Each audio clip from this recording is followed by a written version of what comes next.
Hi friends, welcome back to my channel. எல்லாருக்கும் வணக்கம். இன்னைக்கு ஆட்டுக்கால் குழம்பு எப்படி செய்யலாம்னு பார்க்கலாம் வாங்க. இப்போ ஸ்டவ் ஆன் பண்ணியிருக்கேன். கடாய் அடுப்பில் வச்சுருக்கேன்.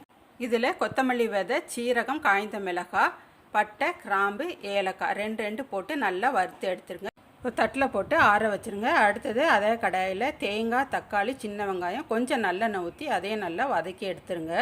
இப்போ மிக்சி ஜாரில் ஆற வச்ச இதை எல்லாத்தையும் நல்லா அரைச்சி எடுத்துருங்க. நல்லா நைஸாக ஆட்டுக்காலை மஞ்சத்தூள் போட்டு நல்லா கழுவி எடுத்துகிட்டு குக்கரில் போட்டு தண்ணி ஊற்றி சின்ன வெங்காயம், மஞ்சத்தூள், உப்பு, தக்காளி 2 சேர்த்துக்கங்க. சேர்த்துட்டு ஒரு 8 விசில் வர மாதிரி வேக வச்சு எடுத்து வச்சுக்கோங்க. இப்போ மிளகாய் வறுத்த அதே கடாயில் தண்ணியோட இந்த எலும்பெல்லாம் சேர்த்துட்டு இஞ்சி, வெள்ளை பூண்டு எல்லாம் சேர்த்து மிக்ஸ் பண்ணிவிட்டு அரைச்ச கலவி இதோடு சேர்த்து நல்லா வத்துற அளவுக்கு நல்லா கொதி கொடுங்க. பச்சை வாசனை போகணும். உப்பு சேர்த்துக்கோங்க.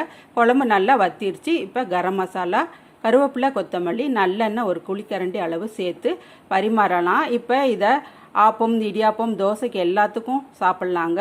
இப்போ தோசை எப்படி ஊற்றி சாப்பிட்ணுன்னு நான் சொல்லி காமிக்கிறேன் உங்களுக்கு. கனமான தோசை ஊற்றி எடுத்து ஒரு பிளேட்டில் வச்சுக்கோங்க. குழம்ப சுட சுட எடுத்து நடுவில் ஊற்றிடுங்க. இன்னும் நிறைய குழம்பு ஊற்றிட்டு முதல்ல சுற்றி இருக்கிற பாகம்லாம் சாப்பிட்டுட்டு நடுவில் கடைசியாக சாப்பிட்ணும்.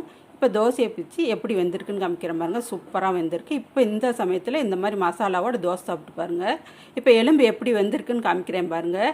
இதே மாதிரி நீங்களும் வீட்டில் ட்ரை பண்ணி பார்த்துட்டு எப்படி இருக்குன்னு கமெண்ட் பண்ணுங்கள். இந்த வீடியோ உங்களுக்கு பிடிச்சிருந்துச்சுன்னா சப்ஸ்கிரைப் பண்ணுங்கள், லைக் பண்ணுங்கள். தேங்க்யூ.